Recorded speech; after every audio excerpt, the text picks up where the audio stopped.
आज से हजारों साल पहले, जब दुनिया की ज्यादातर सभ्यताएं अभी अंगड़ाइयां ले रही थी, भारत के राजा जनक के दरबार में एक ऐसी बहस छिड़ी जिसने इतिहास की दिशा ही बदल दी।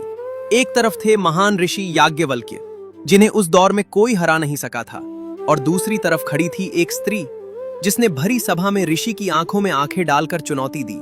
उसने पूछा, ऋषिवर, अगर ये सारा संसार जल में ओतप्रोत है तो ये जल किसमें ओतप्रोत है? कौन थीं ये महिलाएं जिन्होंने वेदों के रचयिताओं को भी सोचने पर मजबूर कर दिया? क्या आज की आधुनिक नारी इनसे कुछ सीख सकती है? चलिए जानते हैं गार्गी और मैत्रेयी की अनसुनी कहानी। सबसे पहले बात करते हैं गार्गी वाचकनवी की। गार्गी महज एक नाम नहीं, बल्कि बौद्धिक साहस का प्रतीक थी। उस दौर में जहां बड़े बड़े विद्वान हार मान लेते थे, वहां गार्गी ने सृष्टि के रहस्यों पर सवाल उठाए। उन्होंने पूछा, आकाश किसमें है? ब्रह्म क्या है? उनका तर्क इतना सटीक था कि अंत में ऋषि को भी कहना पड़ा, गार्गी, अब रुक जाओ। ये डर नहीं था, ये गार्गी के ज्ञान का लोहा मानना था। लेकिन जहां गार्गी तर्क की देवी थीं, वहीं मैत्रेयी आध्यात्म की गहराई थी। मैत्रेयी ऋषि याज्ञवल्क्य की पत्नी थी।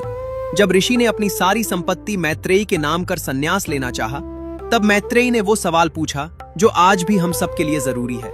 उन्होंने पूछा, स्वामी, क्या इस धन दौलत से मैं अमर हो जाऊंगी?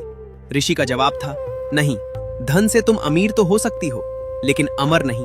और यहीं से शुरू हुआ आत्मा का वो महान ज्ञान जो आज बृहदारण्यक उपनिषद का सबसे कीमती हिस्सा है। गार्गी और मैत्रेयी सिर्फ इतिहास के पन्ने नहीं हैं, वे इस बात का जीता जागता सबूत है कि प्राचीन भारत में महिलाओं का स्थान बराबरी का था। उन्होंने सिखाया कि सवाल पूछने की हिम्मत और सत्य को जानने की प्यास ही असली शक्ति है। क्या हमें अपनी इन महान पूर्वजों की कहानियों को फिर से याद करने की जरूरत नहीं है?